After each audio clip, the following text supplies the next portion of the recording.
Hi guys, what's up? How are you? Um,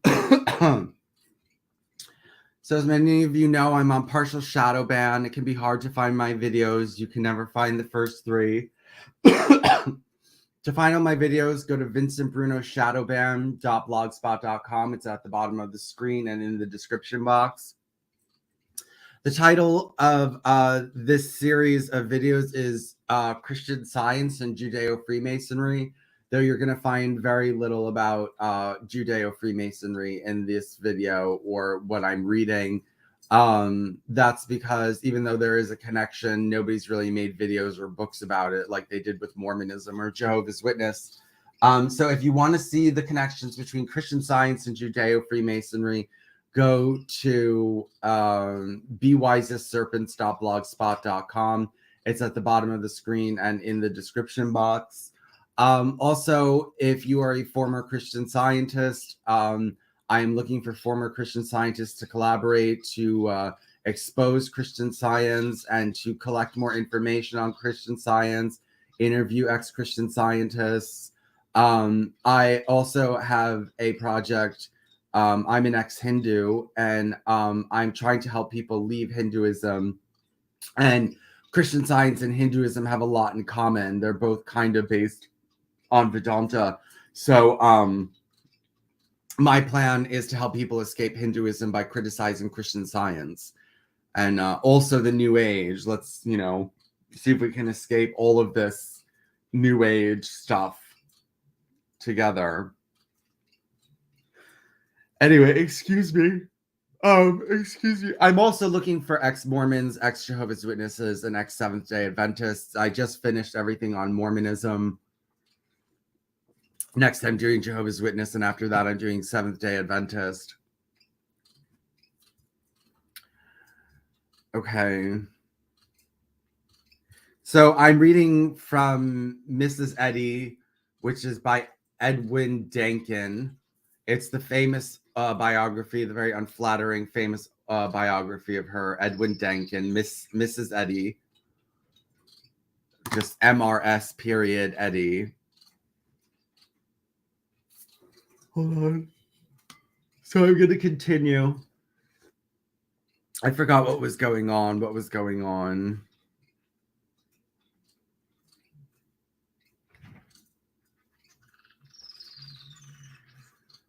She's suffering from, Mrs. Eddy thinks everyone's mentally attacking her with this malicious animal magnetism, and she's running all around the country trying to find a house to escape it.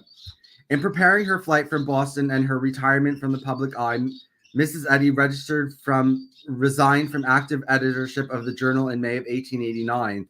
The registration was made with a grand and sacrosanct flourish, said the journal of this event. As our dear mother in God withdraws herself from our midst and goes up into the mount for higher communings to show us and the generations to come the way to our true consciousness in God, let us honor him and keep silence. Let us keep from her and settle among ourselves or with God for ourselves the small concerns for which we have looked to her. Mrs. Eddy thereupon issued what she called 7 fixed rules intended to protect her from all intrusions, either by person or letter. They read as follows. Notice 7 fixed rules. I shall not be consulted verbally or through letters as to whose advertisement shall or shall not appear in the Christian Science Journal. I shall not be consulted verbally or through letter as to the matter that should be published in the Journal and Christian Science series. I shall not be consulted verbally or through letters on marriage, divorce, or family affairs of any kind. I shall not be consulted verbally or through letter on the choice of pastor for churches. I shall not be consulted verbally or through letter on disaffections, if there should be any, between students of Christian Scientists. I shall not be consulted verbally or through letter on who shall be admitted as members or dropped from the membership of the Christian Science churches or associations. I am not to be consulted verbally or through letter on disease and the treatment of the sickness, but I shall love all mankind and work for their welfare. Next came Mrs. Eddy's withdrawal from her college. Since she was the entire teaching staff, except for the fact that her adopted son taught the anatomy of and surgery of obstetrics, Her departure from Boston made it necessary to close the college doors. This was unfortunate from the financial standpoint, for the college had been producing a magnificent revenue, and Mrs. Eddy was loath to sacrifice such a return. She tried for a short time to have Foster Eddy do the active teaching work while she remained president in absentia, but Foster Eddy completely lacked the dynamic personality which could make himself felt in a classroom. In consequence, the student clientele immediately fell off. Mrs. Eddy's announced Mrs. Eddy announced that since it was her personal instruction that students seemed to want the college must be closed altogether. She regretted this decision almost as soon as it was announced and decided to call General Erastus and Bates from Cleveland, where he was a very successful healer, to reopen the institution. General Bates had been conducting classes for less than a month, however, before Mrs. Eddy once again veered and sent him home over his protest. Thus ended her activities in the college. Thereupon, the Massachusetts Metaphysical College Association was also disorganized and its constitutions and bylaws abrogated. The National Association was similarly disorganized at its next meeting in New York. Then Mrs. Eddy tore down the organization of her church. In her journal for February 1890, it was declared, "The dissolution of the visible organization of the church is the sequence and complement of that of the college cooperation and association. The college disappeared that the spirit of Christ might have freer course among its students and all who come into the understanding of divine science. The bonds of the church were thrown away so that its members might assemble themselves together to provoke one another to good works in the bond only of love." Mrs. Eddy, whenever she got discouraged, would criticize what she called material organization. Thus, she once wrote in a mood of weariness, "Despite the prosperity of my church, it was learned that material organization has its value and peril, and that organization is requisite only in the earliest periods of Christian history. Before that, as it may, Mrs. Eddy, far from ever loosening the reins of organization, spent most of her later days seeking means to draw them tighter. Much of the disorganization of her church in 1890 existed only on paper. Members of the association, for instance, continued to meet as a voluntary association of Christians to promote growth in spirituality. Similarly, the church continued to hold its regular services just as before, and if an outsider had dropped in, he would have noticed no difference. Actually, just one difference existed. No business was being transacted.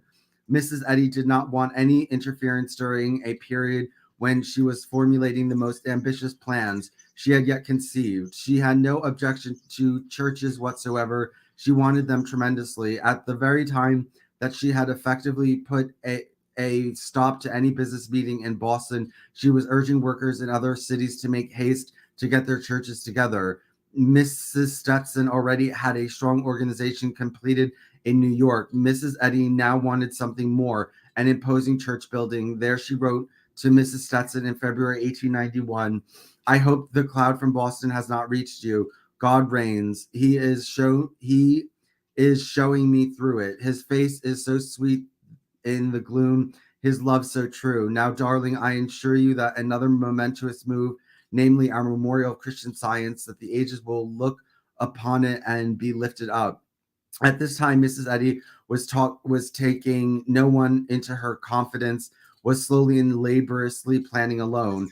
As she wrote to Mrs. Stetson, "My household would send love, but I and my folk here are distinct.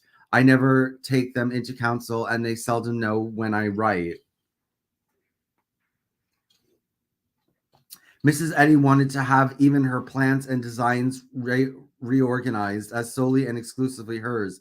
There were now two dominant ideas in her mind, a monumental church in Boston and another one in New York. She rightly considered that these two cities at that time formed the center of American intellectual universe.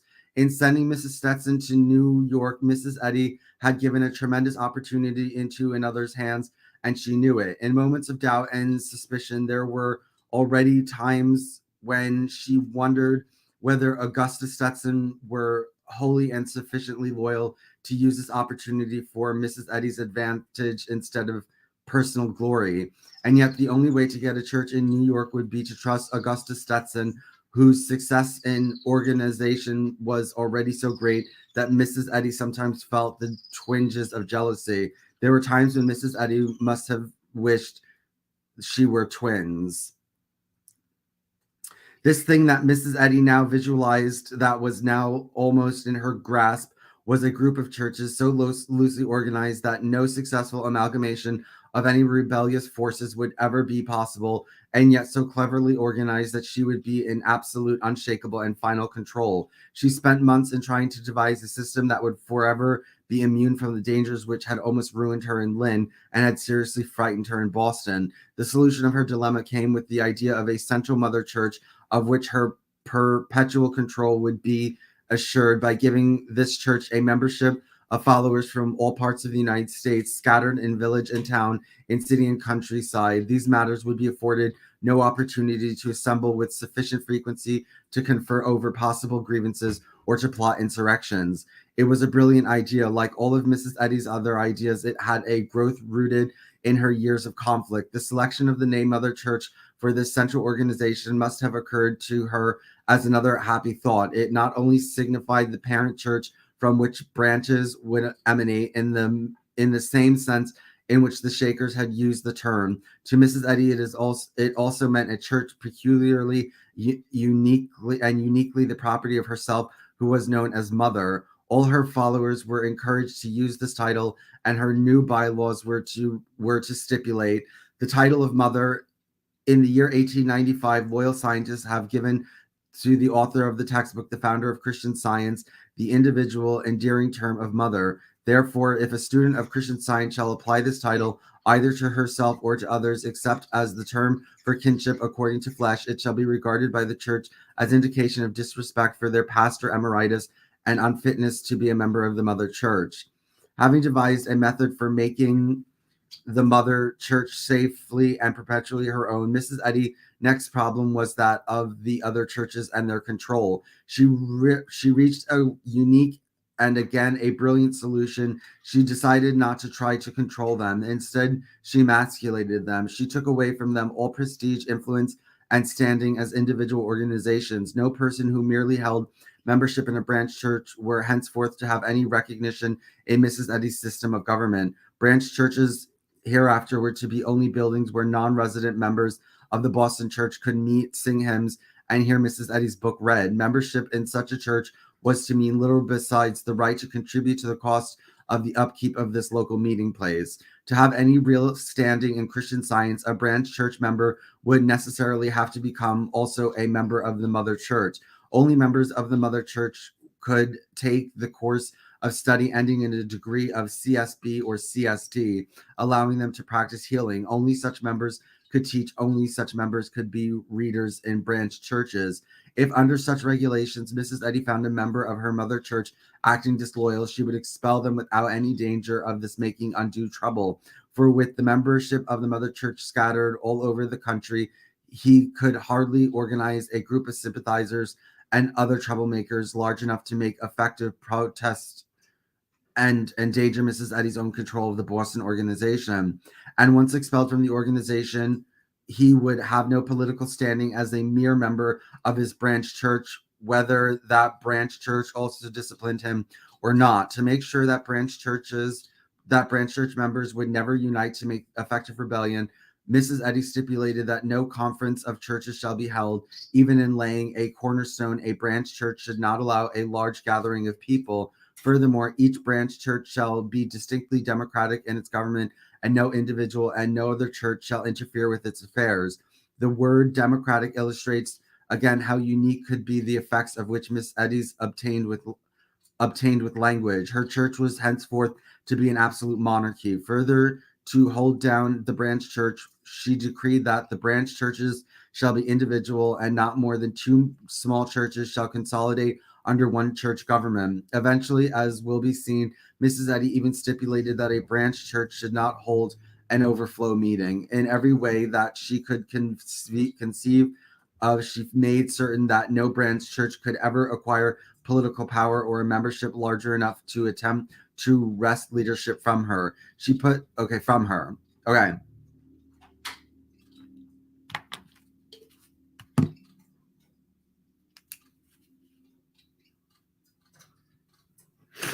All right, let's watch Billy Crone. Hold on.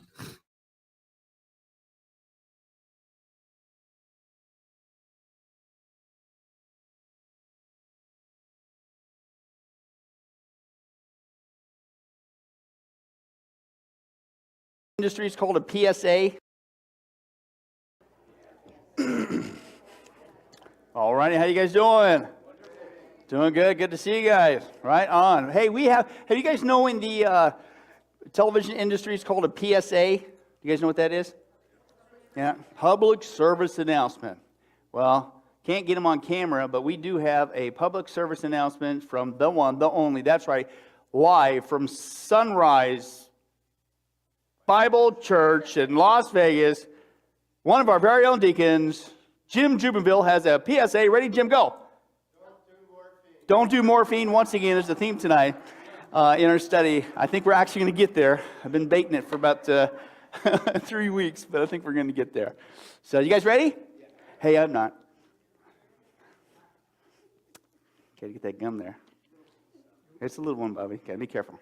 Leanne, hello. It's down the hatch. You can open your eyes. All right. All right. Well, hey, let's close our eyes and let's pray. Father, we love you. We thank you so much for tonight, and thank you for another great opportunity that we, your people, the church, the group of called out ones from this wicked world system, and that we can come and gather and be nourished by your truth. And once again, God, as we take a look at the falsehood, the opposite of your truth, this cult that we've been looking at, we just pray, God, would you please help us to, I keep saying it every single time, but this is the core issue. Help us to never budge from your word. That's where it always goes wrong, every single time. And help us to stand true to your word. Help us to defend your word. And because it is your word that is true, and your truth is what sets us free, both in salvation, but also sanctification, growing up in maturity. We don't want to stay babies. We want to be disciples, disciplined learners. So please do that tonight. And please help us again to understand this cult so that we can witness to even them, because they're not Christian, according to your word. We love you, Jesus, and just pray and ask your blessings upon our study. We ask all these things in your wonderful name, in Jesus' name. And all God's people said, amen. Amen. Hey, once again, we're going to study world religion, cult, and the occult. Bobby, it's number 11. It is Christian Science. And that's right, we saw so far, it is what? It's not Christian, and it's not science. Now, how many guys remember the tagline? Not even close. Okay, we're going to see that again tonight. It ain't even close. Okay, now just by way of recap, that's right, we're going to be in that workbook for a little bit tonight. So go ahead and turn there as you do. Why is it not even close? It's not Christian, not science, because just again, a quick rundown of what they promote, that God is the universal principle, that God cannot indwell a person. God is mind. God is Father, Mother. The Trinity is life, truth, and love. If you believe in the Orthodox version, our version of the Trinity, they say that's polytheism. They say Christ is the spiritual idea of sonship. They say that Jesus was not the Messiah. They say that Jesus is not God. He did not reflect the fullness of God. He did not die. The Holy Spirit is divine science. They say there is no devil. There is no sin. Evil and good are not real. Matter, sin, and sickness are not real. They are only illusions. Life is not material or organic. Jesus' sacrifice was not sufficient to cleanse us from sin, and true healings are a result of these techniques. That's right, that Mary Baker Eddy came up with. Now, is that Christian? No. Is that science? No. Not even close. You're getting on. That's right. Now, again, before we're going to get into the history part 3, then move on. Why do they get it so wrong? Okay, Christian Science. We've been seeing so far in their history. Where did this stuff come from? Who is this Mary Baker Eddy? Right? She wasn't a baker and she wasn't an Eddy. Her last name was. But here's what we saw so far. She had a volatile religious upbringing. The thought of eternal damnation made her ill. Okay, her dad thought her head was too big for her body, so he kept her out of school. right? She would suddenly, all of a sudden, break out, writhe on the floor, screaming, be unconscious for hours. That's not good. She had extreme health problems and eating disorder, and she was invalid for most of her life. She heard spirits call her name. Remember? Mary, Mary. Ooh, that's not a good sign. She felt she had supernatural power. She fell on some ice, had a severe spinal injury, and said she had a major breakthrough. And that's why she came up with Christian Science. We'll get to that again tonight. But if that's true, then why did you turn around and sue the place that you fell at and said you're still hurting? But whatever, we'll get to that in a second. She had a violent temper. She got involved in seances and necromancy and spiritism. She became a trance channeler, which by definition, what? That means the entity, a demon, is now inside of you, taking over your vocal cords and speaking through you. That's demonic possession. That's not good. She said that she actually so-called channeled the apostles, Abraham Lincoln, and even other people's dead relatives. Now, last time we picked up on that, she also got hooked up with a guy named Phineas Quimby, and we took a big detour on that one because we needed to, and that tells us where she got her ideas from, because she ripped them off of this guy, amongst other people. I'll get to that, Lord willing, in a second. But also that this guy not only had an influence on her, which developed Christian Science, this guy is one of the founders of the modern day Word of Faith, charismatic false teaching movement, okay, as we saw last time. But this Quimby guy, he got his ideas from New Age, right? Also Hinduism. He developed what was called New Thought, okay, New Thought or Mind Cure movement. Sounds like Christian Science, right? Well, that's where she got a lot of her ideas from. She also, speaking of ideas, she stole his ideas and she named it Christian Science after he died. That's coinkydink. Okay. She became one of the founders and emulators of the modern today Word Faith movement. People like Benny Hinn and Ken Copeland we saw last time. And just like them, just like today's we saw last time, she became very rich, right? Because in order to get these healings, in order to learn these techniques, what do you got to do?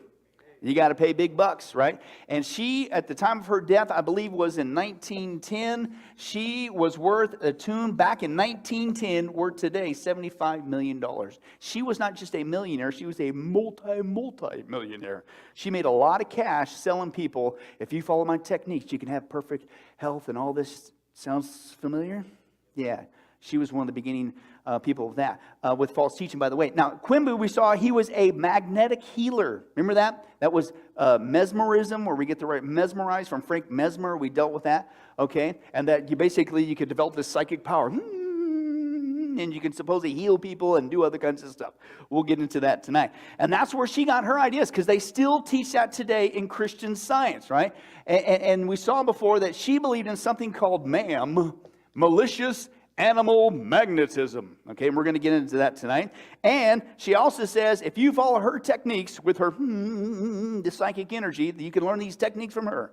That's right. That you don't need doctors, okay, and you won't need medicine. Medicine. Well, there's a certain type of medicine that we're going to see tonight. That's right, we finally get it. It took me 3 weeks, but we're getting there. And it rhymes with morphine, because it was morphine. She was majorly addicted to morphine. And we're going to see what that does to you. And that ain't a good source of inspiration. Okay, but let's take a look. Let's get into our workbook there. We left off. We're still in that first paragraph, but we're on the last sentence. And that's good.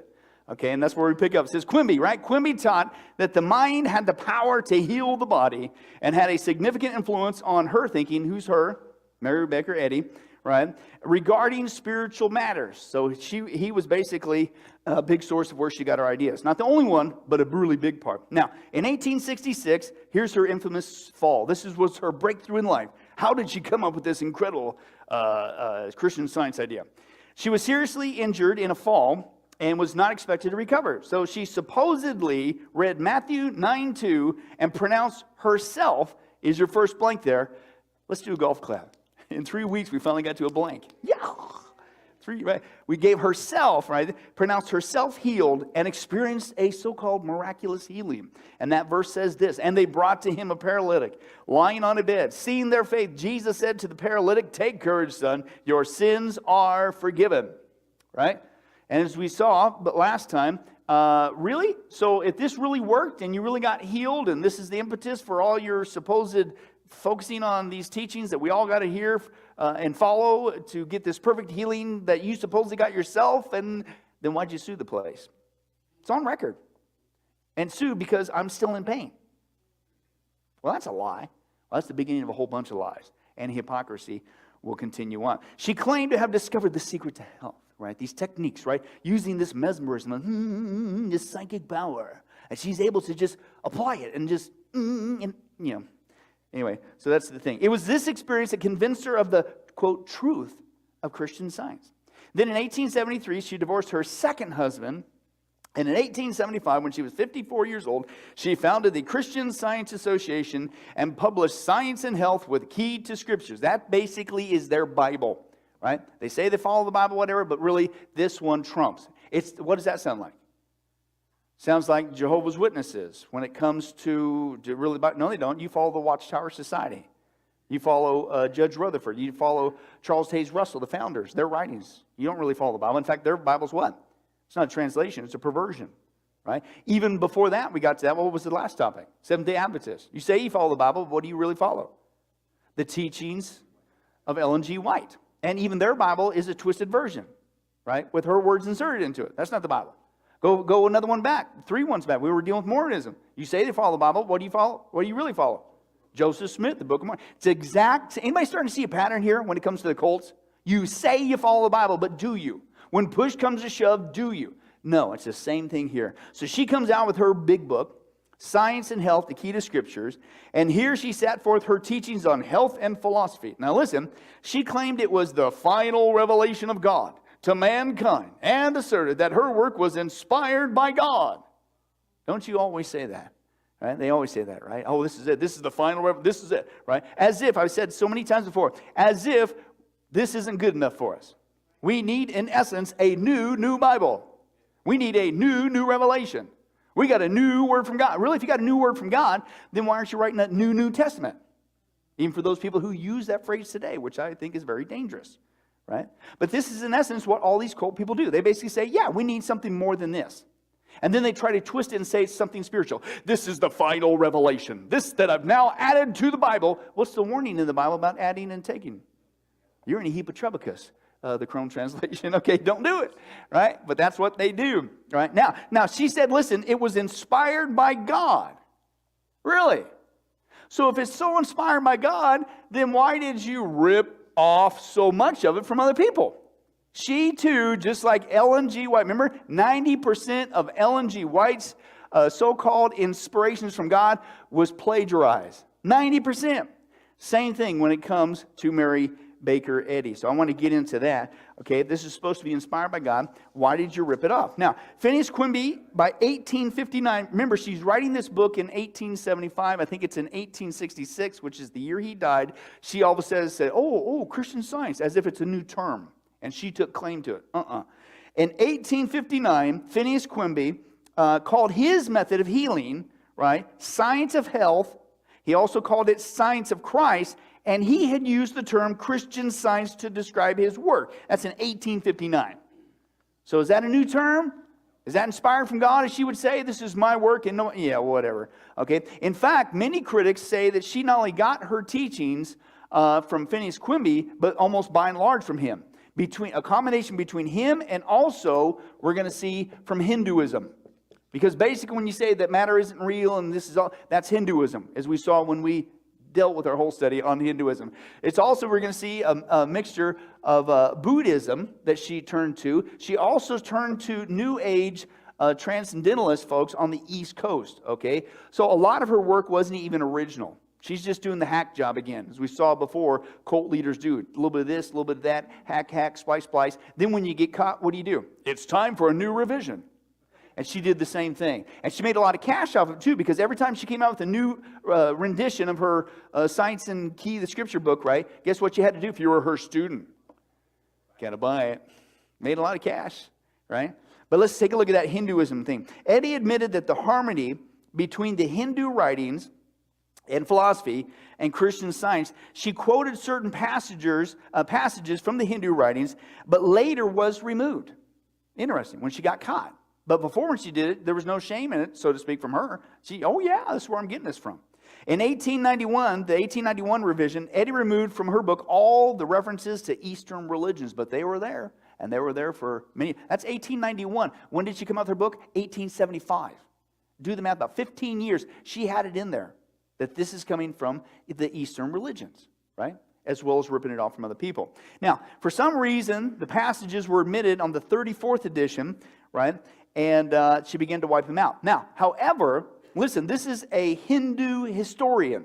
Listen, a guy named Damodar Singhal, okay? And he said, quote, "The Christian Science movement in America was influenced by India. The founder of this movement, Mary Baker Eddy, is in common with the Hindu writings and believed that matter and suffering were unreal and that a full realization of this fact was essential for relief from ills and pains." Straight out of Hinduism. The Christian Science doctrine has naturally been given, listen, a Christian framework. What's he mean by that? She peppered it with Christianese, right? He says, but it echoes of the Hindu literature. So that's all she did, as we saw before. All the cults do the same thing. Oh, it sounds, they throw Christianese to, oh, we believe in God. Wrong God. Oh, we believe in Jesus. Wrong Jesus. Oh, we believe in salvation. Yeah, but it ain't what the Bible says. And on it goes. That's all she did. She peppered it with Christianese. Okay. Now, listen to this guy. Wendell Thomas. He wrote Hinduism Invades America. And this was back in 1930. And listen to what he said. He suggested that Eddy may have discovered Hinduism through the teaching of New Age transcendentalists at that time. Basically, New Agers on the East Coast. In some early editions of Science and Health, she had quoted from and commented favorably upon not just Hindu texts, but Buddhist texts. Okay, but again, later, they were removed. But they were there originally. Okay, but she had the audacity to say this, and I quote her, right? In the year 1866, I discovered the science of metaphysical healing and named it. Okay, let's keep reading. Okay, she put all her power into one bank, which was the Mother Church. Over this, she gave herself absolute control. No branch church could hope in any way to gain dominance over this one. Thus, she stipulated that the Mother Church stands alone. It occupies a position that no other church can fill. Then, for a branch church to assume such a position would be disastrous to Christian Science. Therefore, no church of Christ scientists shall be considered loyal that has branch churches. The article was reserved for use in the position only before the name of the Mother Church, which shall be officially controlled by no other church. Having thus devised an organization that seemed rebellion-proof, Mrs. Eddy next devised a government for it that would respond to her will alone. Because she realized the vital necessity of retiring from public gaze, Mrs. Eddy did not mean to resume the pastorate in her new church.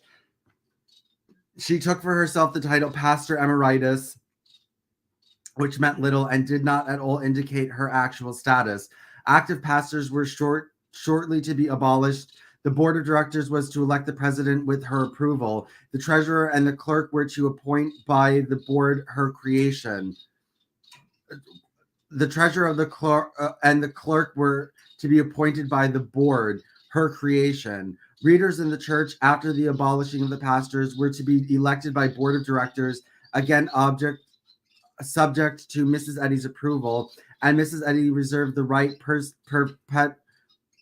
peremptorily to remove a reader from office in any church. She gave her church a sort of elder council called the first members and later executive members, a group consisting of not more than 100 honored individuals. Such first members had no political power, this being vested solely in the board. They would not attend business meetings. Their chief business was to fix the salary of readers and to pass on the qualifications of new members for the church. All candidates for a place among the first members had to receive Mrs. Eddy's approval. Mrs. Eddy, in other words, was henceforth her whole church. The organization was so devised that it could function without her at any time when she was indisposed or had no desire to interfere. But if occasion required, she had absolute control of the entire church, its government, its finance, its membership. This was the impregnable organization which she desired to create when she dissolved her former church and association. With these ironclad provisions now outlined in her mind, although they were not to be issued as bylaws until a little later, Mrs. Eddy had set about the business of securing a building to house the Mother Church that she had planned. It will be remembered that her old organization had paid down some money on a site in Falmouth Street. She now set her mind to work to find a way to get the land away from the individual members of that now dissolved organization. She had no intention of letting them hold on to it.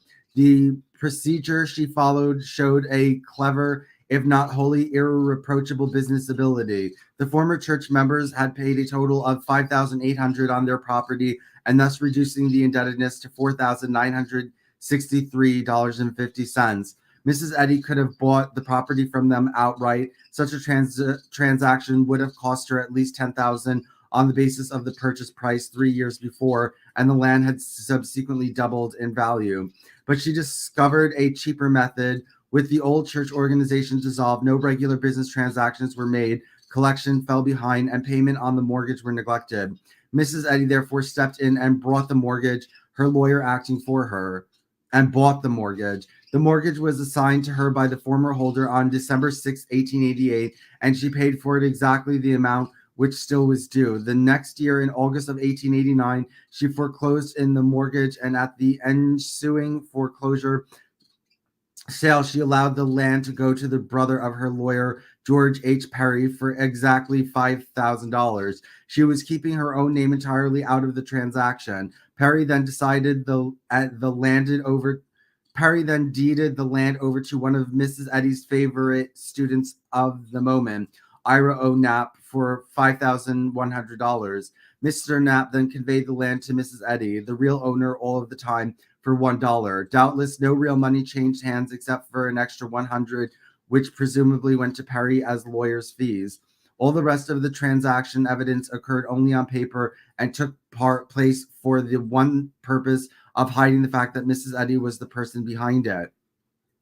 Thus, at a total cost of about $5,000 plus lawyer's fee, Mrs. Eddy had secured a piece of land worth actually at least $20,000, taking away from a group of owners she did not trust for delivery to a group of trustees of whose loyalty she could feel assured. These trustees, appointed by herself, had subjects entirely to her pleasure, were now held in the hollow of her hand. She could make them or break them at will. They were her creatures.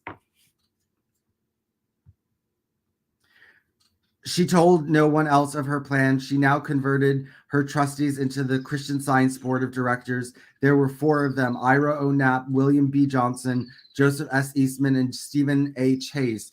To these directors, she conveyed the land which had been so cheaply acquired. In return, she pledged him to build upon this site, within a period of 5 years, a church costing no less than $50,000. This gift, which her journal subsequently lauded as such a generous one, was not made without strings attached, said the journal.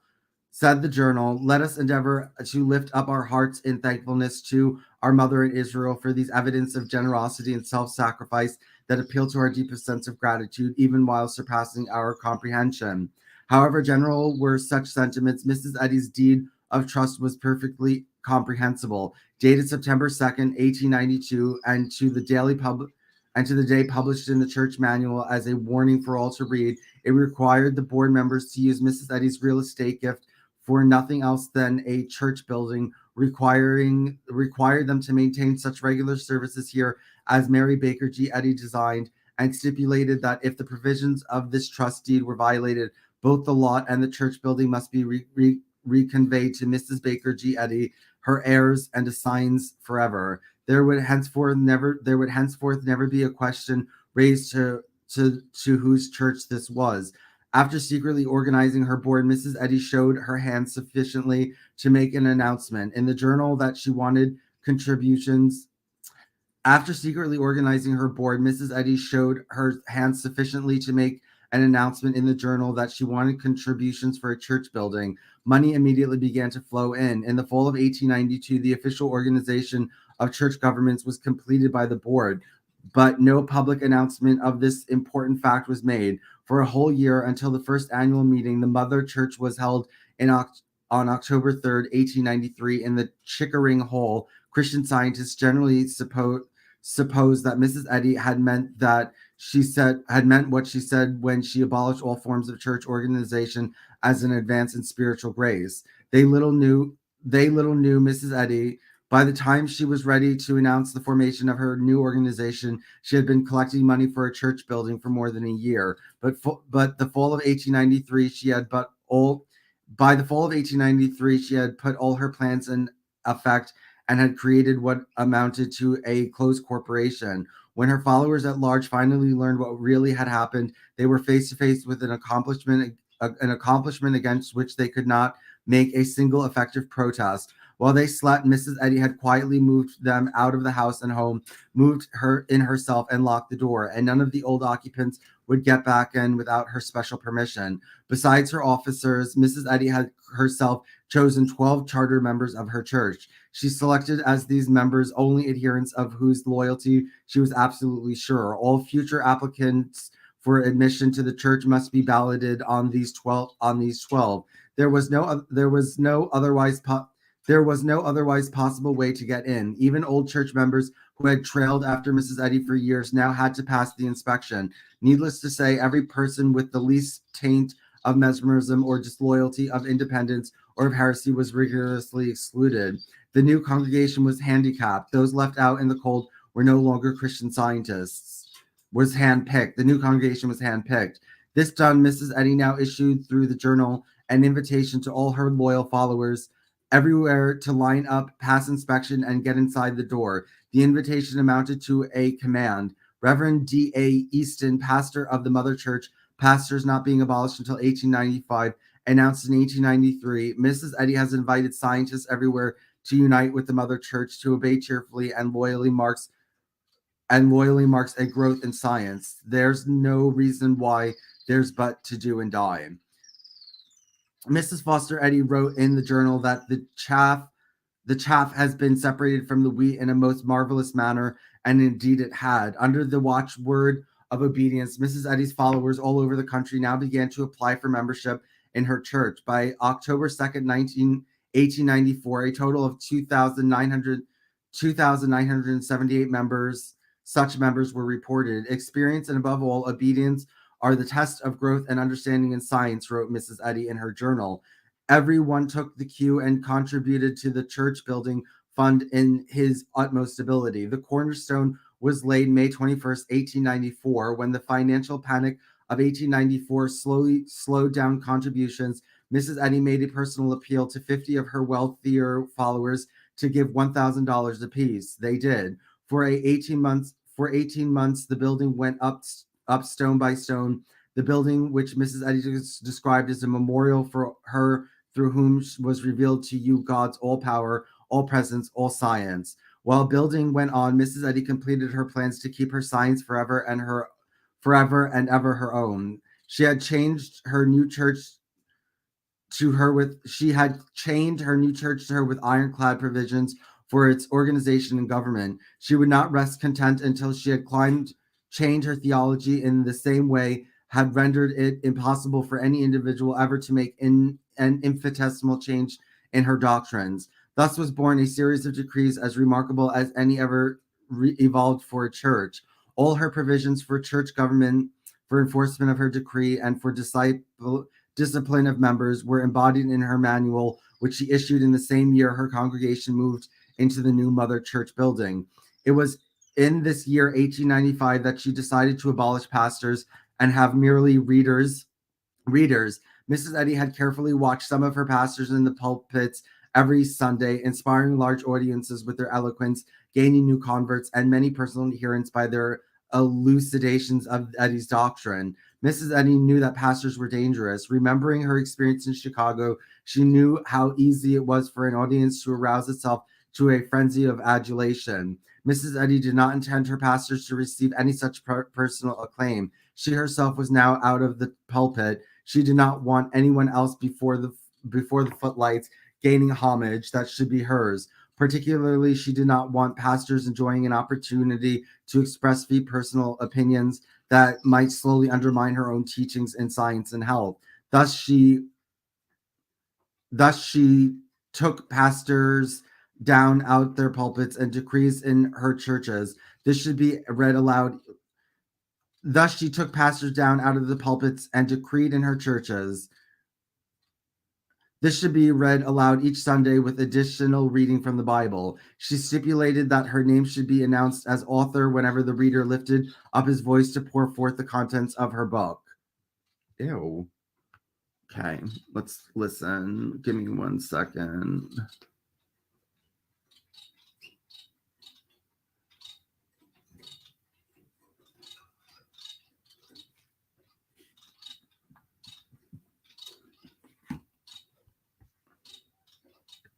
Christian Science, quote, "No human pen or tongue taught me the signs contained in this book, and neither tongue nor pen can overthrow it." Turn to somebody and say, "Liar." You're a liar, right? Right? It is not by coincidence that it's the year 1866. Guess who died who originally came up with this? Quimby. Well, how many of you guys realize that it's really hard for dead people to take you to court? You guys are astute tonight. That's right. All right? Give me a break. She's a con artist, man. She's a liar. She's a plagiarist, okay? Now, also, it goes on. A few Christian Science realize that Miss Eddy's writings also have tons of plagiarism from all kinds of people. She stole, not just from Quimby, Hinduism, Buddhism, but she copied, quote, shamelessly, often word for word. This sounds like Joseph Smith. From John Ruskin, Thomas Carlyle, Charles Kingsley, Henry Emile, and other authors, and not once did she credit her sources. You're a liar, right? But what was her statement? Quote, "No human pen or tongue taught me the signs contained in this book, and neither tongue nor pen can overthrow it." Yeah, you're a liar. How did she say? It's crazy, right? But somehow she said that this is all inspired of God, as you can see that. Now, not only inspired of God, listen to what she says back to the workbook there. She said the word key, now notice it's not just science and health. It's science and health with the key to scriptures. Well, listen to what she means by the key to scriptures. Listen, the word key in the title of her book is a reference to her book being the key to unlocking the Bible, which she claimed had many mistakes, is your second blank there. Ooh. So on the one hand, again, you would sit there and say, "Oh no, we follow the Bible," but really, what are you saying? You're saying the Bible didn't really apparently come from God because it's got mistakes. Well, that means it can't come from God because God doesn't make mistakes. God doesn't lie, unlike yourself. But she said that her book was even better. So are you really even following the Bible when you say you're following the Bible? No. Who are you really following? You're following Mary Baker Eddy, right? Okay, you are putting that above the Bible. And that's what cults do every single time. That was her view about the Bible. And she placed her own writings on par with Scripture. Dare I say, if you're going to say that your work is perfect and is the key to understand the Bible, and then you have the audacity to say the Bible's got mistakes in it when it doesn't, then you're not saying on par. You're saying what? You're saying your writing is above, okay? But you were a con artist. You ripped it off, okay? Truth comes out eventually, right? 1877, she remarried again to this time a guy named Asa Albert Eddy. That's where we get the name Eddy finally. And in 1879, she founded the First Church of Christ Scientists in Boston there. So basically about 4 years after she writes her supposed book that was supposedly unique, and it wasn't, right? So about then, and then she claimed, and you got to say this, because this just makes it so extra special. Right? This is why you've got to ditch the Bible. This is why you got to ditch your Protestant beliefs. This is why you got to listen to her. Because that's right. What's the phrase there? She claimed to be the restoration of the original New Testament church. Isn't that what's always said today? Right? No, this is the way the early church did it. Right? See, that's why you have to wear this prayer shawl when you pray. Because that's how the early church did it. No, this is why you have to dress in a certain way. This is why you got to stand in a certain way. This is why you have to learn the original Hebrew. This is why you have to do the Jewish festivals. This is why you can't eat pork. This is why you... Because that's how the early church did it. And that kind of sounds like... No, Kirk. Sorry, we deal with this all the time with the documentary. It just pops out. But anyway... No, but isn't that always the excuse? Isn't that the bait? Oh, don't you want to be authentic? Don't you want to come back to real Christianity? Aren't you tired of that orthodox stuff? Oh, come on. This is exciting. This is new. This is just like the early church. She did the same baloney, right? But what is it? It's not Christian. It's not science. Not even close. Give me a break. But they always pepper it with that phrase to try to bait you in. So that's what she said, right? Now, in 1881, she opened a healing college and charged how much? This is when? 1879. $300 for 12 healing lessons, right? Now, we did the math for inflation, actually looked up online. Again, as we saw before, that's approximately $7,000 today. She charged $7,000 per student for 12 healing sessions. That didn't count the book, and the book you had to buy again and again and again. And there's 34 times now. And how many times you got now? Give me a break. She became a multi-millionaire off this baloney. Okay, just like the word faith, false teaching baloney today, right? So that's what she did, $7,000. In 1908, she founded the Christian Science Monitor. That's basically, here's how to get it out there, right? International newspaper whose employees have won 6 Pulitzer Prizes. Amazing.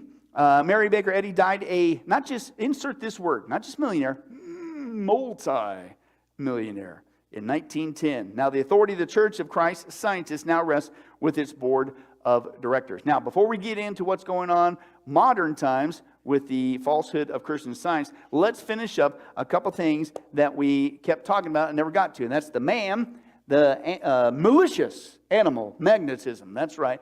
And, of course, don't do morphine is the lesson. And then we'll hopefully finish this up and get into their problems even more so. But let's deal with that malicious animal magnetism. Now, we saw she got this from Phineas Quimby. Phineas Quimby got this from Franz Mesmer, which the New Age, the occult, and it's this, where we get the word mesmerize. Ooh, you mesmerize somebody, hypnotism, and they start doing weird stuff and whatever. Well, it's basically that you're somehow, with her techniques and all this stuff, that you develop this psychic energy. And of course, her whole thing was you could use this psychic energy, that you can learn these techniques that only she knows that she lied, and you could bring healing to people. But she also felt that this same healing psychic energy, the animal magnetism, could be used for wrong. Hence, she added the term malicious. Malicious animal magnetism. Now, you guys are smiling when I'm doing the but I'm telling you, people, I came out of the New Age. You guys know my testimony. They still do this today. People still believe they can develop this psychic energy and get people to do all kinds of stuff. Now, what you're going to see, I'm going to show you a video, and this is a current video. And this is not Christian, obviously. But these are people who believe they can develop through certain techniques, and they're going to see the guru with the ponytail, and he's teaching these people, probably for a fee, that they can develop their own psychic energy, and they can do all kinds of stuff with it. Well, apparently sometimes it works, and apparently for this lady it didn't work too well. Let's take a look. Breathe in, pull the energy in. Pull it down, and push the energy out the hand. Big breath. More power, more passion, more power. Big. Look into the hands. Good. Good. Yes, Magnus, good. Good. You want to defend? As soon as you see me move, everything you got in there, you push it out. Well, can we do it? We can do it. Hold on. Let's go. Sure.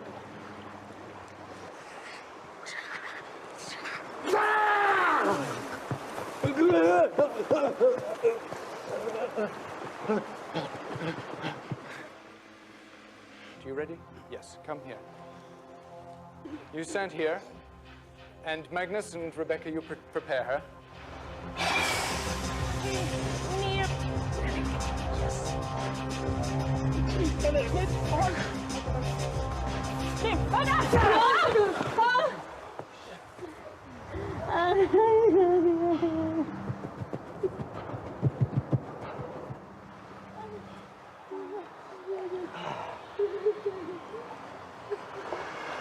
Okay, you ready to join us in the circle?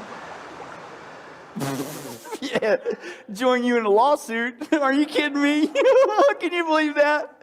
That's crazy. Now, a couple interesting things. People still do this stuff today. This is Christian Science, right? You're developing this technique. I'm not making it up. It's still going on today, right? Now, if there really is something spiritual going on, this ain't from God. Number one, I think that's pretty obvious to see. But I did find it very interesting. Those people that are involved in this, obviously demonic stuff, it's a false teaching, right?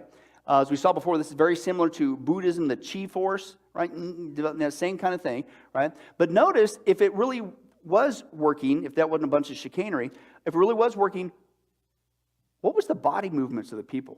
Did that look familiar? Wiggling on the floor. Remember last week's video? That's supposed to be the charismatic stuff going on? Carbon copy.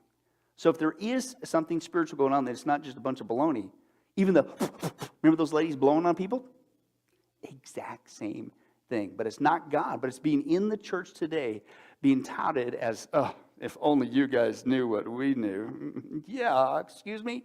I don't think so. But anyway, so that's what it is. Now, as you saw, apparently, sometimes it works. Sometimes it doesn't. Sometimes apparently it can be dangerous, like that guy or that lady. Oh, okay. Well, this is basically, in essence, what she meant back to Mary Baker Eddy, doing the same thing, these psychic powers for healing, right? Well, she felt that it could be used for bad. And so it wasn't just animal magnetism, this psychic power that you can develop. It could go bad and become malicious. And she really believed this. Watch this. This is crazy. The opposite of these powers, they believe, this so-called mental healing, right, was the use of these powers to destroy people's health. So it could be for good. It's kind of like Star Wars, right? The theology, which is not biblical, right? But, you could use it for good or for bad. And that's what she believes, right? And they still believe today, by the way. Okay? She was concerned, listen, this is all historically documented. Mary Baker Eddy was concerned that a new practitioner with her techniques, could inadvertently harm a patient through unenlightened use of these mental powers, right? And less scrupulous individuals could use these same powers as a weapon, right?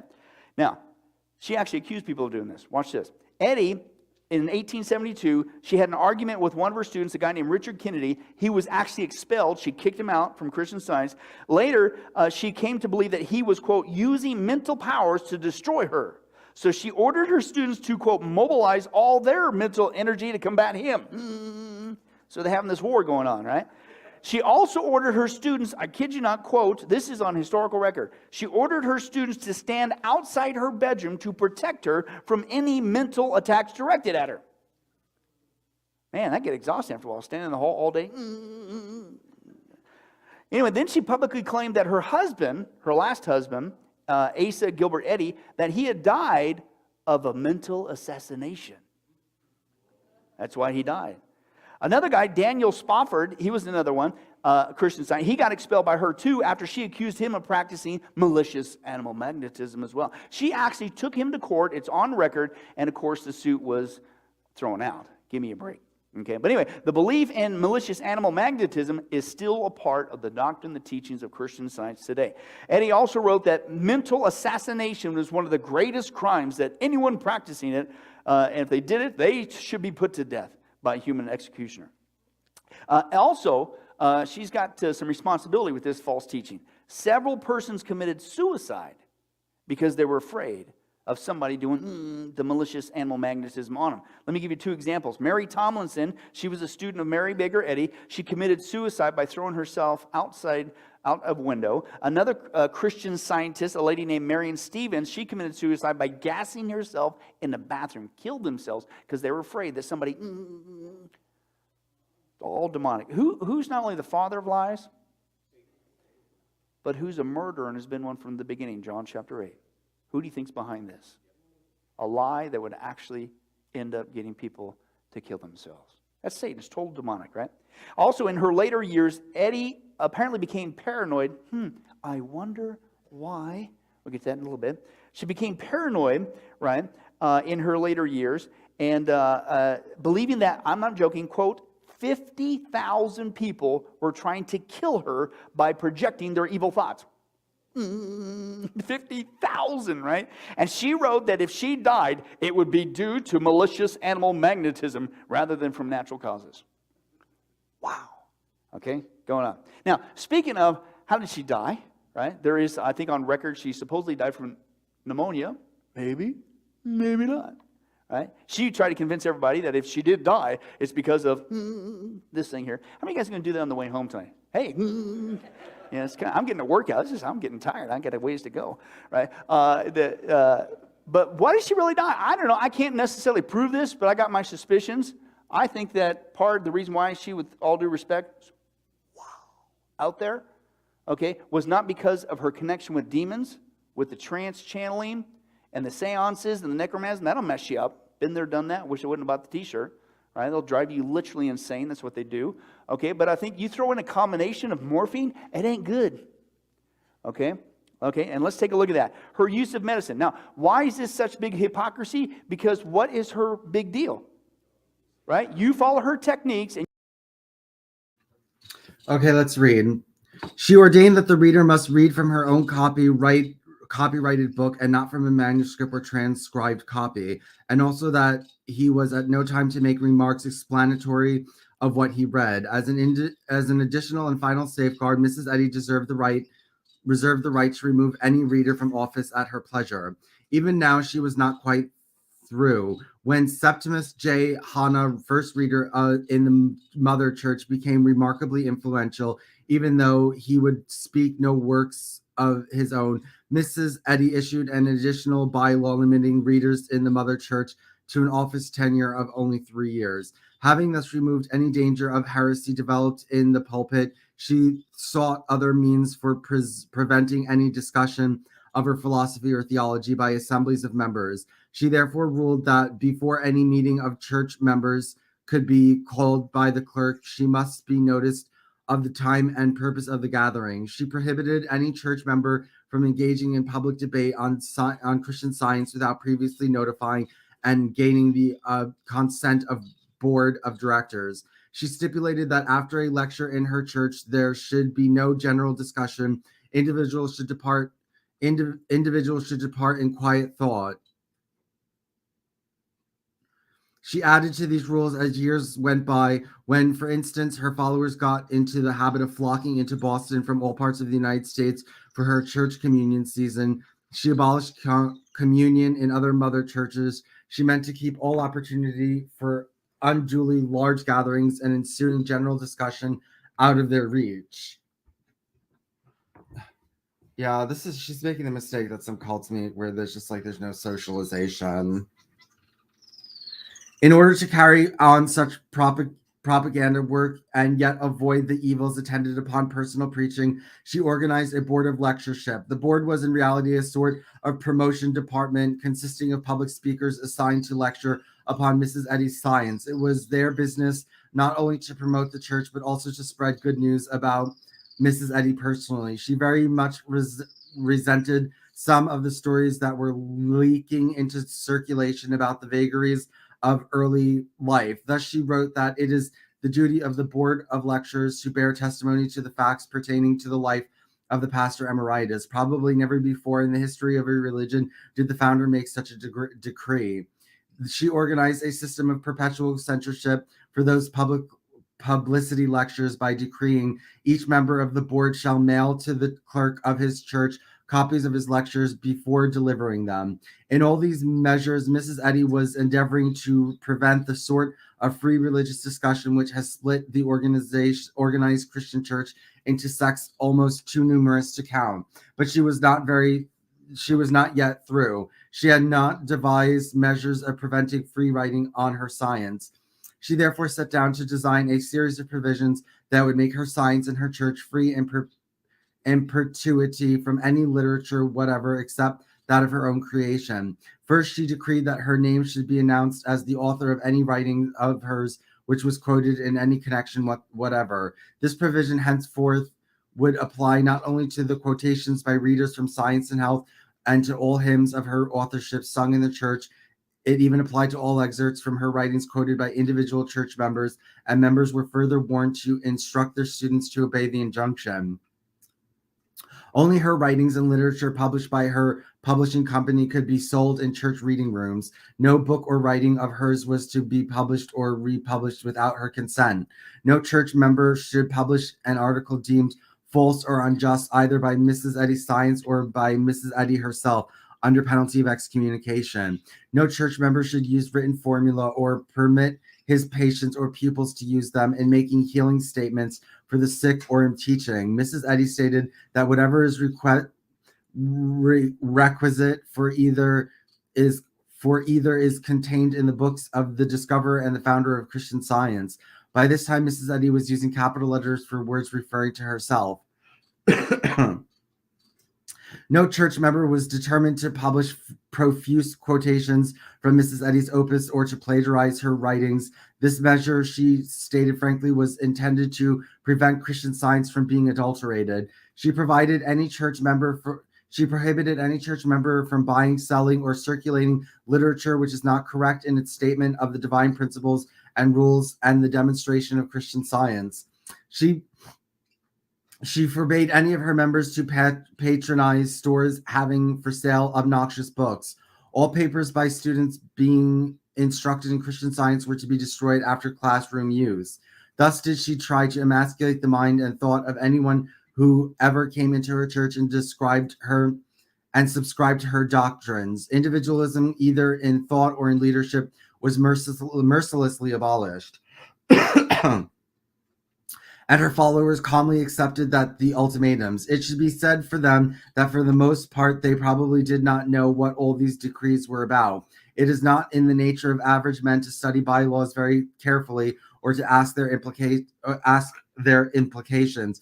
They signed the agreement on the dotted line without bothering about detail. Applicants for admission to Mrs. Eddy's church would henceforth actually sign on such a dotted line. Not only would they have to present recommendations from the person's already church members, but they would have to sign a statement agreeing to subscribe to the tenets and the bylaws of the church. Mrs. Eddy never intended to have another insurrection if she could help it. She meant to have no more plagiarisms. Indeed, she meant even to free herself from lawsuits. She eventually designed a most important bylaw which read, "A member of this church shall not employ an attorney nor take legal action on a case not provided for in the bylaws. If said case relates to the person or the property of Mary Baker Eddy without having personally conferred with her on said subject." When she wiped her pen after finishing her remarkable manual, she must have breathed a sigh of relief. At last, now she thought herself safe. At last, she could retire from turmoil and go into what the journal so unblushingly called her mount, and be able to go to sleep at night without constant fear that someone would steal her church or her book by morning. She announced that her bylaws were impelled by a power not one's own. Perhaps, indeed, she thought they had been. No voice was raised in protest to Mrs. Eddy's all-embracing measures. Even her deposed pastors fell at her feet and made self-abnegating murmurings of "Thy will be done, Alpine, thy will be done." Alpine Norcross, one of the pastors now demoted, wrote with humility in the Journal of August in 1895, "Did anyone suspect such a revelation, such a new departure would be given? No, not in the way it came. Such disclosures are too high for us to receive. To one alone did the message come." The pronouns referring to Mrs. Eddy were now often being capitalized. The mother church, which had reared with such scrupulous care, saw its building finished in the night of December 30th, 1894. The structure was in no sense an architectural triumph, and not many years passed before its members desired to enclose it completely in a more handsome and more luxurious creation. It may be stated in passing that Mrs. Eddy never permitted any such proceedings. Those gray granite blocks of its walls represented, each one of them, one more step up with which she had laboriously climbed to a pinnacle almost unique in human history. Many men and women have come to seem godlike after their death, but Mary Baker Eddy, afflicted soul that she was, saw altars reared to herself even as she shuddered at night from ghostly terrors in her bed, and she did not intend to see a single altar raised. While she was thundering down the law to her followers and being consequently obeyed, a chapel was being created for her in her church. It was called the Mother's Room. It was a chamber provided for the exclusive use of the prophetess when she should come into her temple. The shrine was fitted up by the Children of Christian Scientists organizations into a society known as the Busy Bee. In this room was a picture before which a light perpetually burned. It represented the garret manager in Lynn. Miss Eddy herself used this strange chamber only once, On the night of April 1st, 1895, she and the members of her Concord menage came with her to see the newly completed church. That night, Mrs. Eddy occupied the folding bed in the mother's room. Her household attendants slept all night in the pews. To this chamber came her loyal followers in throngs each day to pause a moment and meditate. Over the doorway was a sign stating that but 4 persons would be admitted at a time. These 4 would remain but 5 minutes, whereupon a bell would be sounded and would they please retire. All day the crowds would gain to become one of a group of 4. They would enter silently with worshipful gaze. As they looked up at the illumined portrait set it in a recess of the wall, the woman in attendance, Miss Sargent, would drone in a monotonous voice the nature of the various appointments furnished by the busy bees. The mantelpiece is of pure onyx. The beehive upon the window sill is made from a solid block of onyx. The rug is made of 100 breasts of eider-down ducks. The toilet room you see in the corner is of the latest design with gold-plated pipes. The painted windows were inspired by Mother's poem, Christ and Christmas. That case contained complete copies of all Mother's works. The chairs which furnished the room were supposed to be those occupied by Mrs. Eddy while her opus was being revealed, and across their arms were stretched white ribbons as a bar to the materiality of all profane hips. The prevalent gazers would talk in low whispers, and then the bell would ring, and they would tiptoe softly out with 4 others while 4 others were admitted, and the keeper of the shrine once more began her monotonous chant. The mantelpieces of pure onyx, the beehive upon the window sill. Years before, in a burst of confidence in the boyish Richard Kennedy, Mrs. Eddy once had paused a moment and looked intently at him. "Richard," she said suddenly, "you will live to hear the church bells ring at my birthday." Before long, that strange prophecy would now come true in her own church in Concord, where she dwelt. The mother church was dedicated to her. Across the front of the temple, where the inscription of the deity usually appears, were the words, "A testimonial to our beloved teacher, the Reverend Mary Baker G. Eddy, discoverer and founder of Christian Science, author of Science and Health with Key to the Scriptures, president of the Massachusetts Metaphysical College, and the first pastor of this denomination. The faithful of men is itself the greatest miracle of all miracles which faith engenders." Okay. Okay, let's keep going. You learn, then what do you not need? You don't need medicine. You don't need doctors. What do they say in the South? Hypocrite is exactly what's coming out right now. The diary of a guy named Calvin Fry, he was Eddy's personal secretary. He said, quote, Eddy had a lifelong dependence on morphine. Miranda Rice, a friend and close student of Eddy, told a newspaper before she died, 1906, quote, Mrs. Eddy was addicted to morphine. She begged me to get some for her. She sent her husband, Mr. Eddy, for some. When he failed to get it, she went herself and got it. Listen, she locked herself into a room and for 2 days excluded everyone. Quote, she was a slave to morphine. Not good. Now, morphine, unless you're having surgery or coming out of surgery, probably isn't something to do on a Saturday afternoon. It's not good for you. And I'm just going to quote to you some harmful effects. This is just a secular doctor's report. What happens when somebody gets their hands on morphine and becomes addicted to it, like Mary Baker Eddy? This is what you're going to get from this person. Now, remember, throw on top of this demons, probably being possessed, false teaching. She's filled with hatred, violent, all this stuff. Now add to this. Morphine, obviously, is very addictive, but it also causes fatigue, makes you tired, inattentive. It's hard to stay alert, focus your attention, mood swings, extremely erratic emotions, poor performance. It diminishes your mental, physical functioning. The effects on your brain, you have a slow reaction time. Also on your psychomotor impairment, not only does your brain slow, but your overall physical movements begin to slow too. You get depressed. Morphine can actually knock you out, induce a coma. It could also give you seizures, has effect on your psyches, and I quote, secular, abnormal thoughts. Quote, we may have thoughts we would not under normal circumstances. I wonder where she got inspiration for this book. Ain't good. Demons, morphine. No. Okay, right? Disturbed sleep, you got severe depression. Your body, it reduces your digestive system's ability to move food through your body in a healthy way. No wonder her health was messed up. It causes vision problems, painful urination, and it can be, of course, lethal. It can cause collapsed veins, liver damage, the inflammation of the inner lining of the heart, and you could die.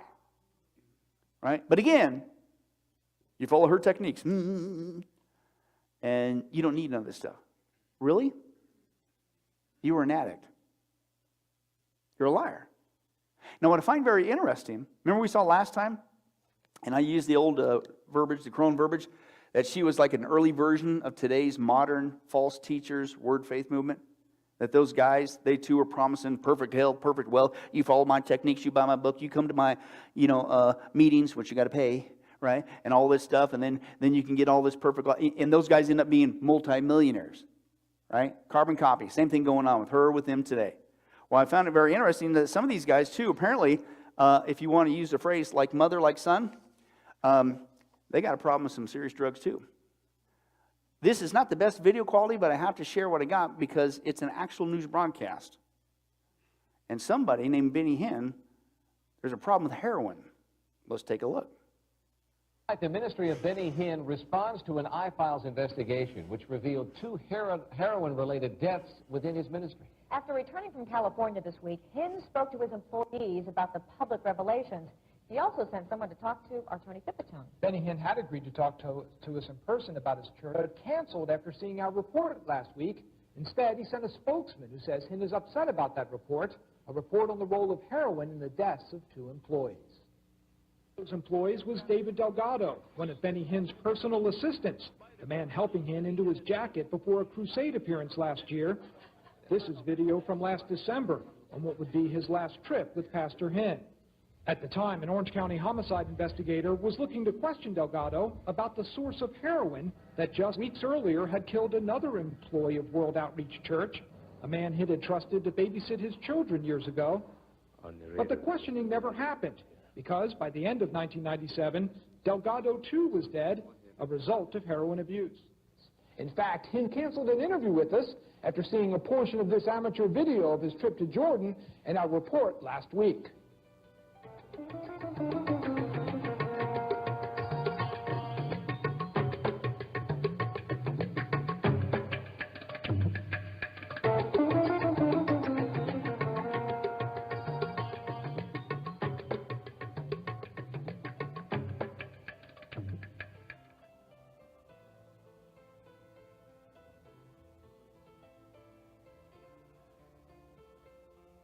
So, now you're not telling what they're going to sing next. Hello?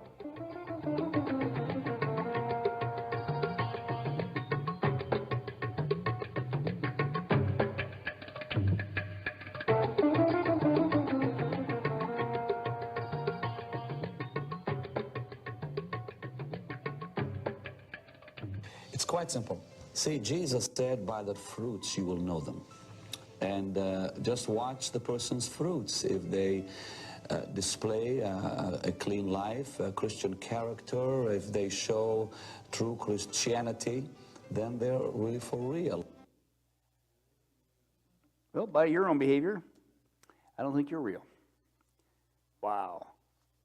Very interesting parallel, isn't it? Same false teaching, same baloney, same false promises, perfect health, perfect wealth, false teaching, say it's Christian, slap Christianese on it. It's not. It's the occult. It's New Age. It's Hinduism. Mary Baker Eddy did it first, if you will. They're still doing it today. You're not only becoming multimillionaires, but apparently you got some drug issues as well. Very interesting. Now, let's move on to some of her hypocriteness, okay, as if what we haven't seen so far is unfortunate. Now, believe it or not, most Christian scientists today not only reverence Mary Baker Eddy, but they, consider her as a, quote, almost like a semi-divine being, okay? And then they would want to say that Isaiah the prophet talked about her. So when you go back to that so-called prophecy, it's not her. The woman that's talked about is Israel. It ain't Mary Baker Eddy. Okay, but whatever. Again, you just pull anything from the Scripture and whatever. But careful examination and record shows that Mrs. Eddy often acted in direct contradiction to her own teaching. Shocker. Okay, and this, what we've seen so far, is just the tip of the iceberg. Let me give you some other ones. Remember, if you follow her techniques, you don't need doctors. You don't need medicine, right? You can just yourself to health, apparently. Right? Now, quote, Eddy recommended to her son, rather than go against the law of the state, that he should have her grandchildren vaccinated. That's on record. Well, why didn't she just, and then you wouldn't have to worry about it? That's being a hypocrite. She also paid, it's on record, for a mastectomy for her sister-in-law. Well, why would you waste the money on that when all you had to do was go, and get rid of it? That's not right. Eddy also used glasses for several years. I don't know. Are we going to give her a pass? Maybe her eyes got sore after going for so long. I don't know. Right?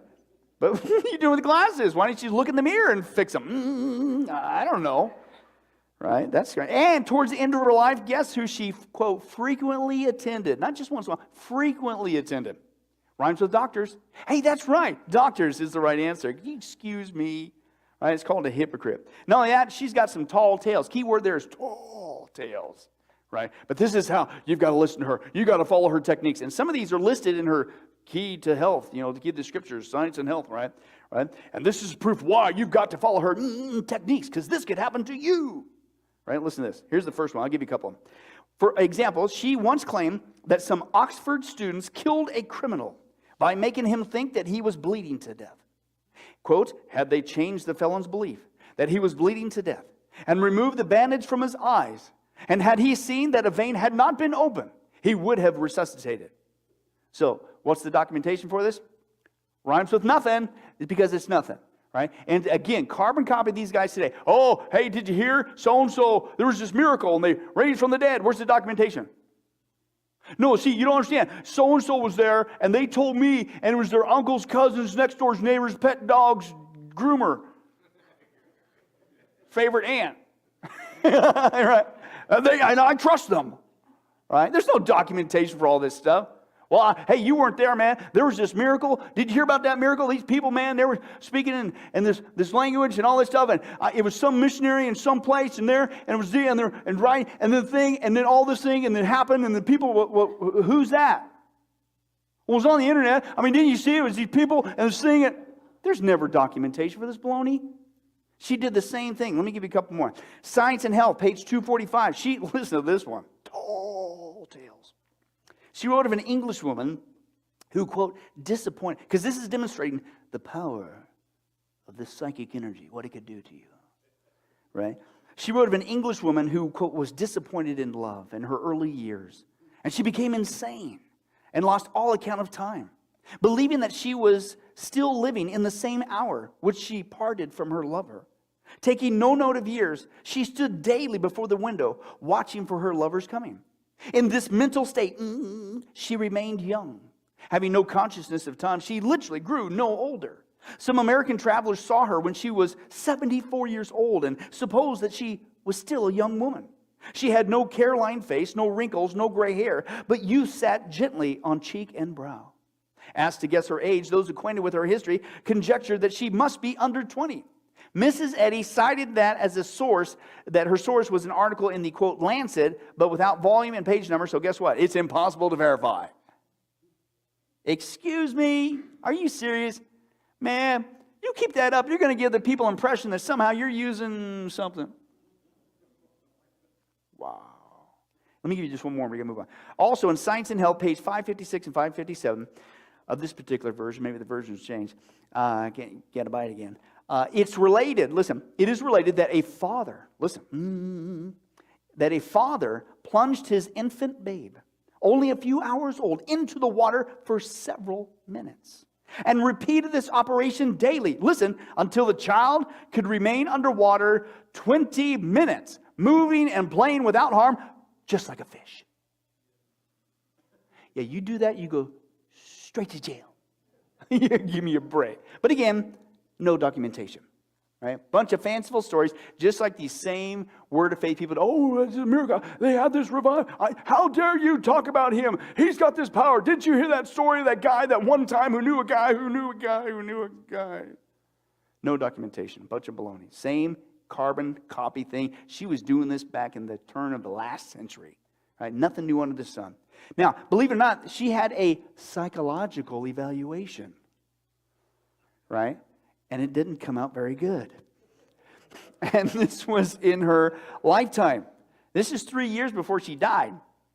In the article in 1907 in the Journal of American Medical Association, noted that Eddie exhibited hysterical and psychotic behavior, direct quote, and had a schizoid personality. She was also a hypochondriac, and pharmacologist Ronald Siegel said that Eddie's lifelong secret morphine habit contributed to her development of progressive paranoia. Why do you think 50,000 people out to lay off the morphine? What's the message? Don't do morphine. Stick to the Bible. Okay? And certainly don't listen to demons. Right? All right? But now she died. So she died, they say, of pneumonia. Maybe. I don't know. What caused the pneumonia? We don't know. Maybe it was. I don't know. Right? But that's what they say. Now, currently, there's almost 1,700 Christian Science churches, is their word, if you can believe that. In 76 different countries, Eddie's book, Science and Health with Key to Scriptures, has, quote, been a bestseller for decades. Somebody's still making cash. And Listen was actually selected one of the 75 books by women whose words have changed the world. Yeah, for the worse. Can you believe that? That's the Women's National Book Association. And in 1995, Eddie was inducted into the National Women's Hall of Fame. You might want to get that one out there. That's not a good example if you do the deal. And, I kid you not, as we close, on the 100th anniversary of her birth, a 100-ton, this is crazy, a 100-ton pyramid with a 121 square footprint was dedicated on the site of her birthplace in New Hampshire. It was a gift by a guy named James F. Lord, and they later blew it up in 1962. Why would you blow it up? Well, let me share with you the actual photographs of this thing that they did for her, and then find out who these guys were from and what trail, and you might want to destroy the evidence too, like you did with your other versions, your multiple versions. Okay, hiding where you really got this stuff from. But let's take a look at that. So here we see this big old giant pyramid. It was I believe, supposed to be one solid piece of granite. This thing was massive.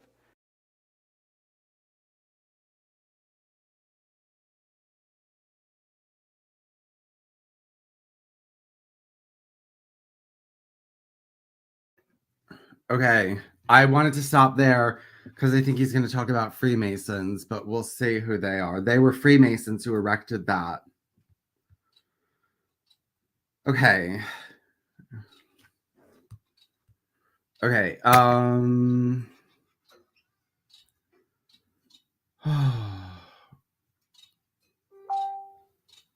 Okay.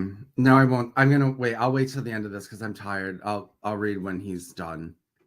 Right? And they had to especially build this thing just to haul it around. You can see it here, big, huge, massive thing, right? That they're hauling around trying to figure out how to get it there. And so eventually this is the site that they cleared away and got it set, ready to go. And of course, here it is there.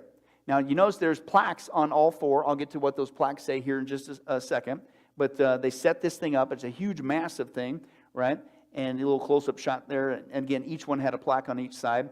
You get a little closer, you can see Mary Baker Eddy, okay, on that one there. And here's a picture of each of the plaques, and they were mounted on it. Okay, and again, I'll get to what they say in a second. And, of course, they got a little wreath there. And then here's some people there standing there with a little wreath with a little dedication ceremony. And this guy's reading who knows what. And but anyway, so this is a real deal. We still get pictures. They really did do this, a huge, massive, crazy pyramid. Now, let me get to what in the world was on those plaques. It gets even freakier, right? Upon each of the four sides, a tablet made of nickel were saying things. On the south side, the tablet you saw, the close-up one, said Mary Baker Eddy. And then it said, discoverer of Christian Science, the Baker Homestead, etc. That was the south side. The eastern side was a quotation taken from the prophecy of Isaiah, right? That, behold, I lay in Zion a foundation stone, etc., a precious cornerstone, etc. Well, on the north side, okay, they wrote that the same, from Mary Baker Eddy, that the same is become the head of the corner, that is the chief cornerstone. In other words, she is that cornerstone, right, in her beliefs in the baloney. And on the west side was the phrase Novus Order Seclorum. Anybody know what that is? Now you're getting into some freaky stuff, you know, the Freemasonry, Illuminati, all that stuff. That's at the very end of our study, Lord willing, when we get to that. In our workbook. But a lot of people say New World Order. Other people say, oh, no, it doesn't really say that. It's a New Order of the Ages, whatever. It's the same thing that appears on the reverse side of the Great Seal on the United States, the dollar there. And beneath it is the representation of the Great Pyramid, right? Then you got the all-seeing eye. So it's freaky. It's like, well, first of all things for you to do on the 100th anniversary of her birth, why are you bringing this big honking, I'm thinking this cost a couple bucks, pyramid from a solid piece of granite, and then you're writing this blasphemous stuff around there like she's some sort of great figure, that she's the chief cornerstone, and then you're throwing in this new, the world order stuff and whatever. Well, the James Lord guy, gets even weirder, and we're running out of time, so listen, I'll just leave you with this one. The James Lord guy who did this, right, for her, and other Christian scientists, okay, also were devotees of the Anglo-Israel theory that maintained that the British and American peoples were the descendants of the lost tribes of Israel, and thus they had a special blessing. If you're familiar with that false teaching, that's a bunch of baloney, right? Now, also connected to that theory was, guess what? The belief that the Great Pyramid of Egypt was so designed as to represent prophecies of the future that could be determined by those who were especially adept at making such interpretations. Now, who does that sound like? Charles Taze Russell. Remember that? And he got a pyramid at his gravesite, still to this day. I don't think they blew his up last time I checked, right? But that's what he believed in. That's where he got a lot of his false teaching, false prophecies, this same kind of pyramidology that was going on during this time. This is what these guys were doing with her. And if you had these secret techniques, then you could find out the secret hidden meeting that was really going on with the Great Pyramid of Egypt. And they said, thus, the use of the pyramid marker for Mary Baker Eddy was, quote, not merely artistic, because someone said, well, it's just artistic thing, it's just a pyramid. They said, no, it was heavily symbolic. What in the world was really going on with this lady? All I know is it's not good, it's not biblical, it's not Christian, it's not science, not even close, right? As we're going to see there. All right. Next time, Lord willing, we're going to get into a little bit of what's going on with Christian Science today, and then we're going to start tearing apart what we do with each one of our cults. How do they get it wrong? The 5 areas they always get it wrong: the source of authority, the nature of God, the person and work of Jesus, the nature of man, and the means of salvation. So again, I think you guys will get the right answer, but my guess is if you're infested with demons, if you're doing morphine, and if you wrote a book that you said is better than the Bible, what are you going to come up with? A cult. Exactly. And that's what we're going to see, Lord willing, next time. Let's go ahead and pray. Father.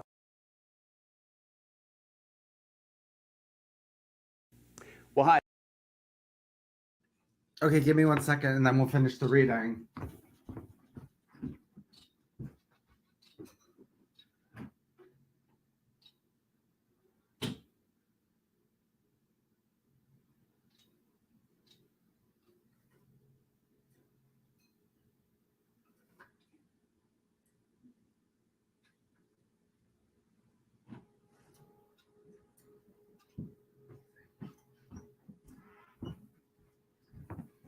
Okay.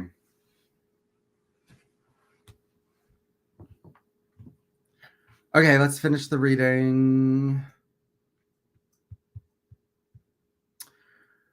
When Mrs. Eddy fled from Boston in 1889 and took refuge in Concord, she settled down in an unostentatious and even secret personal life of which her neighbors knew next to nothing. Those who were aware of her at all regard. What time is that? I don't know if I could finish reading this.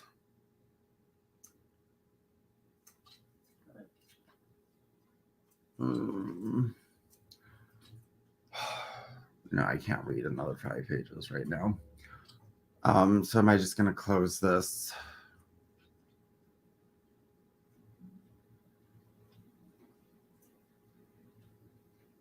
Yeah, I'm just going to close out of this session.